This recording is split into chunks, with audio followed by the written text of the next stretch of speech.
Hi, this is patient number 2.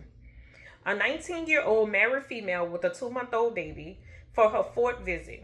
Her husband is present with her today. She presents today dressed more provocatively than you've ever seen her. Her makeup is heavier than usual. The baby is in the carrier and sleeping. She immediately starts discussing a video series on aliens she has been watching. Her speech is rapid, loud, and tangible. She makes several loosen of associations between the video series and her baby. From her rambling, it sounds as if she believes the baby is an alien and she needs to take it to the desert and leave it in the mountain for the aliens to come and retrieve. She reports making plans to go camping with the baby and the husband this weekend. You question her about suicidal and homicidal ideations, in which she denies both.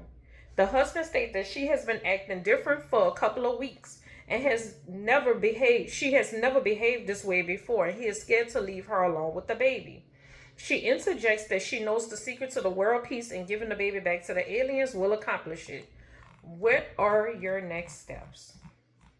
For this patient, the first concern is protecting the life of the patient and her baby. In most cases of postpartum psychosis, emergency hospitalization is needed to avoid any injuries. I would then clarify to her in a very understanding way that she needs to be evaluated. She needs an evaluation to ensure her safety.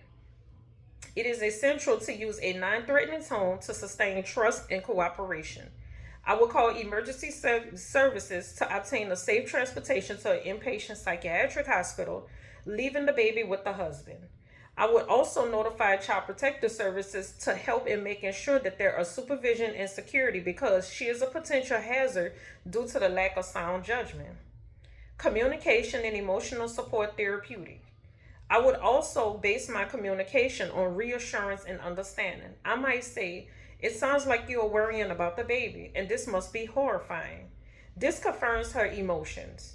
The interpersonal therapy of PAPUL also emphasizes the communication between the patient and the nurse as a critical aspect of how to stabilize the crisis.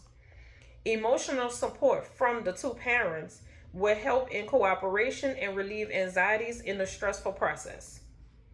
Intervention plan and collaboration.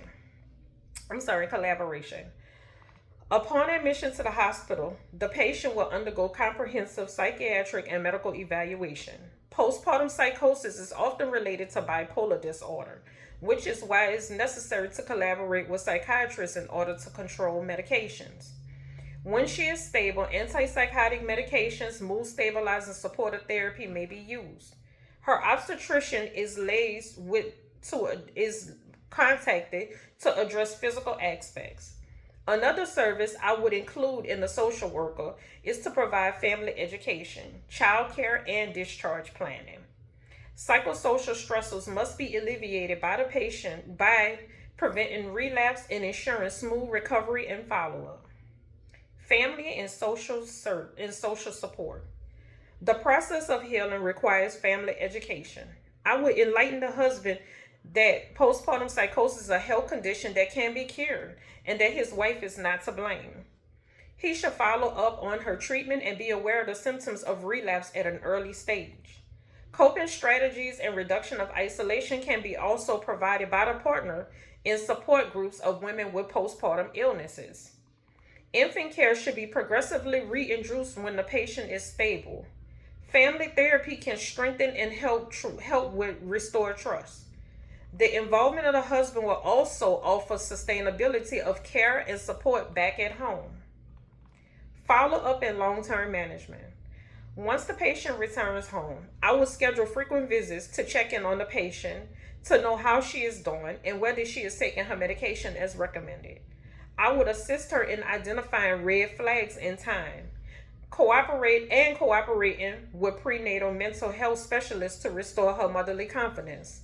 Collectively, we will emphasize the importance of rest, healthy food, and effective coping strategies for everyday stress.